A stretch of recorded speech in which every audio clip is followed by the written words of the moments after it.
So what those tracking tools look like, Module 8.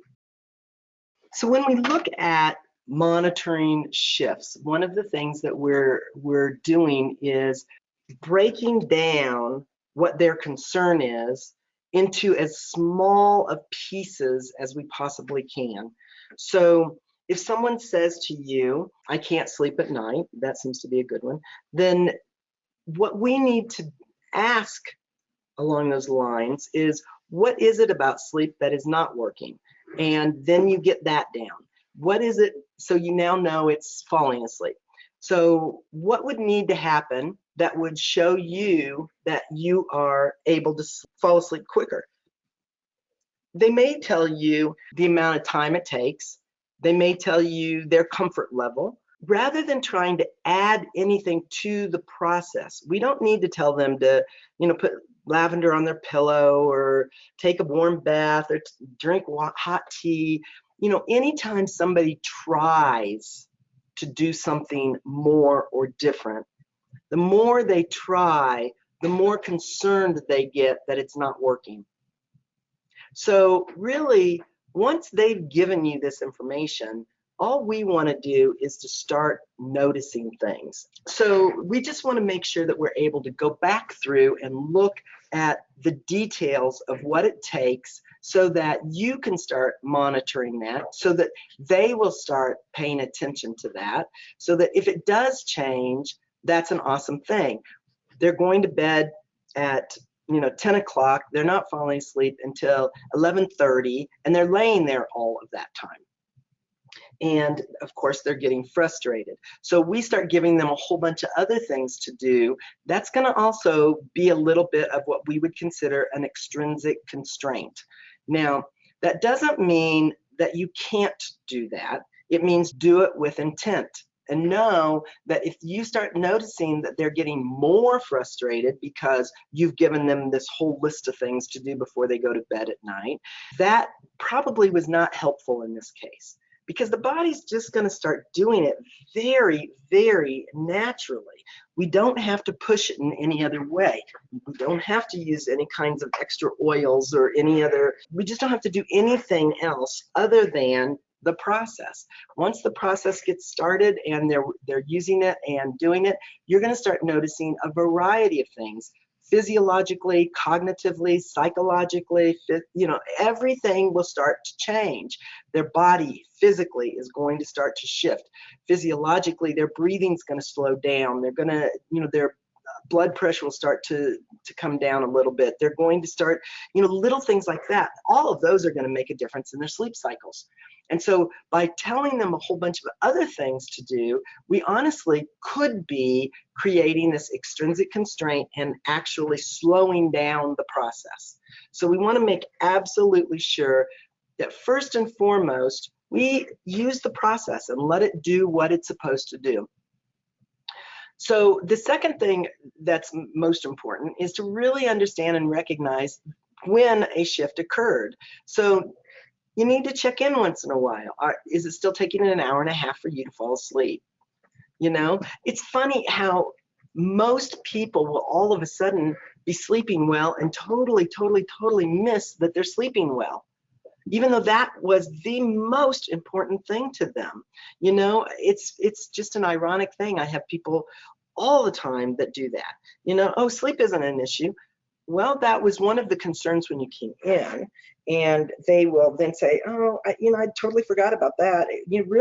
I have the biggest problem I have now is, and they'll come up with something totally different. Recognizing their shift, being able to track that shift is going to be really, really important. And of course, we have that within our tracking tools. They're in your manual. You're able to see the paper format here, and you can see what they look like. For me personally, the way I use these is to first use this 100. We mark it down. If you are in Canada, we do not recommend you use this. Every place else in the world, you're fine to use this. Just have them circle what their concerns are. Take their top 3 to 5 concerns, and then on this tracking your shifts paperwork, write down exactly the one concern is, and then under it, write down 5 different things that you will notice if that one thing changes. Then you start monitoring the duration, intensity, and frequency of that. And it's very simple. It's something that everybody will be able to understand as they go through it. We typically will say, go through this checklist 100 in the very beginning.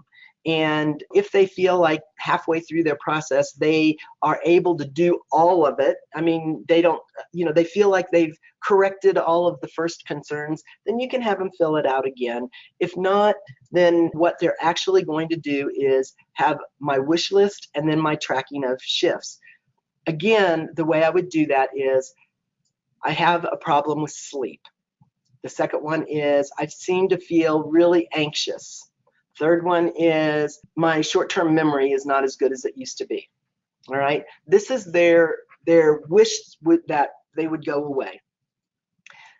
Write them down, put them in an envelope, put them away, and don't come back to them again for a while. Then on your tracking your shifts, every 2, 3, 4, 5, 10 sessions, however often you in your office want to do it, is you're going to have up on the top, the very first thing is, I can't sleep well.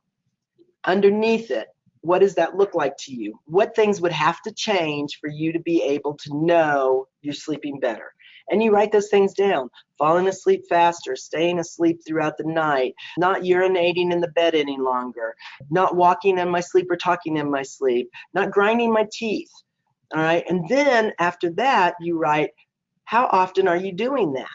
So in your first time around, you're going to write this intensity and how often you're doing it and how the frequency. So how long do you grind your teeth? How intense is that on a scale of 1 to 10 if you'd like? And then at the end, how often do you do that every single night? And then you put this away. You come back out on session 10 if you want to do it exactly the way it's written here. And you now do that exact same thing with each one of these different things. So, the second one was anxiety. So you have up here, I have so much anxiety. Where do you have your anxiety? Is it only socially? Is it, when you're getting ready for school in the morning? Is it at work with your boss, your employees? Does it keep you awake at night?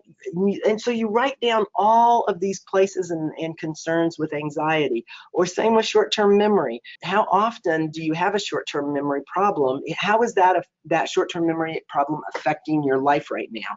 And you write these things down, and then you keep track of their duration, intensity, and frequency. And that is the easiest way to use these tracking tools. Now, at the same time, I mentioned the videos. I think the videos are, to the client, the most effective way of monitoring their progress.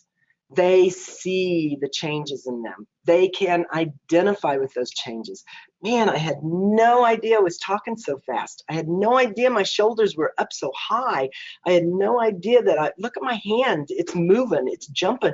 I didn't know I was doing that.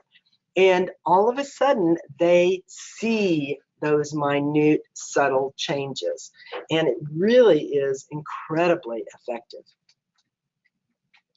So when you're doing the tracking tools, you want to encourage your client to do them for several reasons. One is, it is a way for them to kind of self-organize.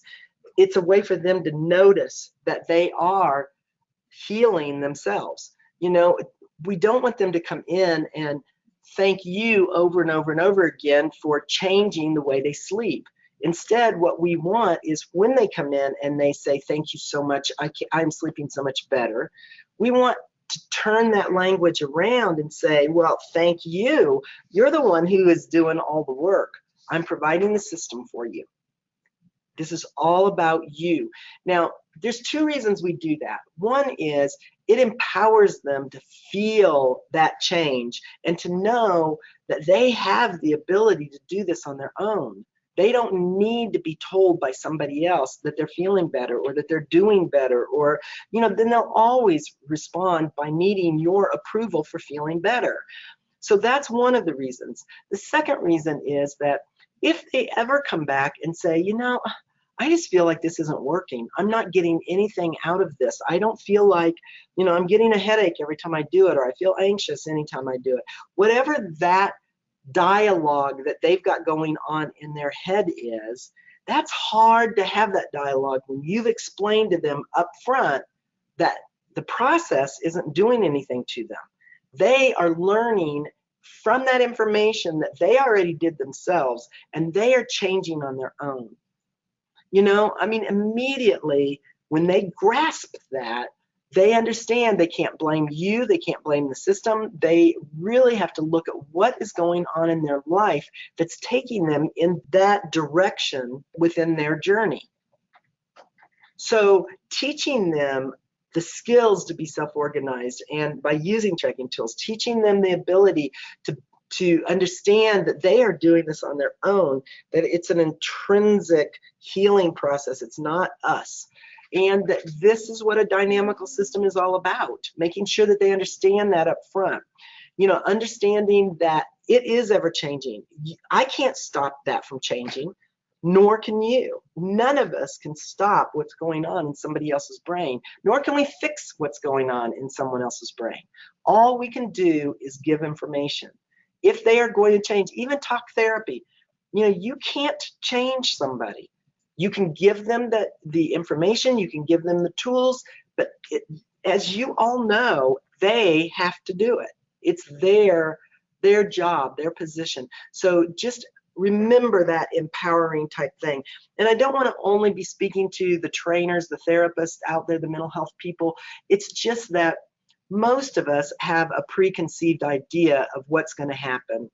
Even if we have a very holistic practice, we still are the person in charge of that practice. We're still kind of directing the program as we are a coach or a trainer. And some of you are coming in more like Mark did, from a business degree, from something totally different. And under those circumstances, in some ways, they've got it easier than we do. They don't have any past experience that's going to drive this boat a little bit. It's very different for them. So help people understand that they are constantly evolving, that how they feel today is not how they're going to feel tonight. It's not how they're going to feel tomorrow. Everything is constantly changing. So when someone tells you, I'm depressed, I'm always depressed, then me and you are working hard to be depressed. You must really be working hard to do that, because our bodies are changing every millisecond. How are you holding that position? That's hard. We're not always happy. We're not always depressed. We're not always anything. We're always changing. And that's about all we are always doing, is changing. So remind them there are no absolute values, that things are very general. Yes, you may generally be under the weather or depressed or having an issue today, but you won't always be that way, because you can't be. Nobody can be. Infinitely cycling, that is our brain. It's the way, that process variability. We're always going back and looking at what we just did and learning from that. So by educating people in these different areas, this self-regulating, all of that, it's really preparing them for the idea that we're not going to have charts, we're not going to have graphs, and we're not going to have any kind of numerical values to tell them that they're doing better. Instead, we have all of this.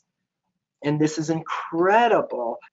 We know we're going to cycle up and down and all around, and things are going to be changing millisecond by millisecond, and we need to be prepared for that. And the only way we can be that prepared is to be flexible and to be resilient. So when we're looking at numbers, and this is what I hope that you'll be able to share with your clients and that you'll personally understand, they are an external tool. They're always looking from the outside of your client and trying to value or make a judgment or predict what's going on the inside of your client. Charts and graphs always assume there's only one absolute value that is the right way to be. This is a good progress chart because it shows your number is here and it went from there to here. Well, it's going to go from there to here if you just measure it in 2 minutes or 5 minutes or whatever. It's always in movement. It's just the way you stopped the screen at that moment to get that number, and it's not indicative of progress, nor is it indicative of not having progress. It just is a number. So any kind of linear analysis tool at this point is either justifying what we just did or trying to predict what will happen. And we don't want people to depend on somebody else's view of progress. That's known as analysis paralysis. Instead, we want them empowered to be able to understand what they are doing and how they are doing it. I just created a new 3-ring binder booklet thing that you can get from online. And what it is a book that is like this. It's an electronic version, so you can download it. And it has the ability for you to turn it over, and it gives all this information. So on one side, on the trainer side, it has what I need to remember in bullet points that will remind somebody of what's going to happen in this process for them. On this side, it's a picture. And the picture is just something, an image that will go with whatever your bullet points are that you're talking to them. So you're sitting there at a table with them. This is kind of off to one side. You're able to see it well enough that you know what's coming up next. They see a picture of it. You talk about it. And then we go all the way through and we give them all of this information about our office and about NeurOptimal and how it works and what's going on with it.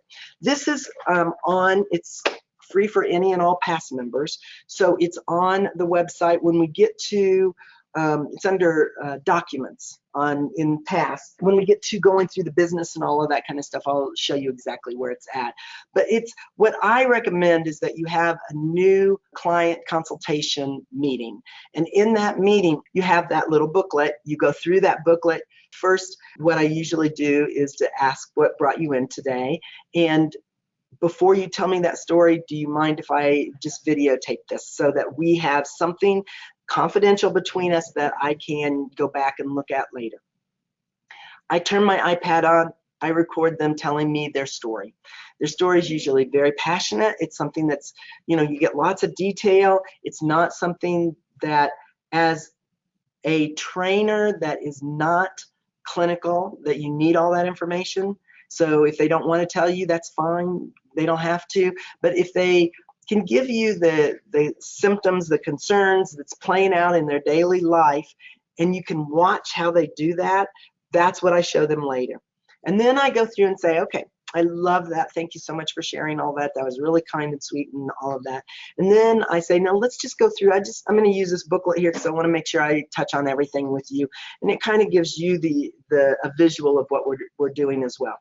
And then I just go through that thing one at a time. No matter how many times I have done that, I created the book, no matter how many times I still use that and I still go through it, and it gives them that visual so that when they take their folder home with them, they will have not only this information in there, but they still have that memory of the visual of you going through that 3-ring binder with them. So it's really, really, really helpful in that way as well.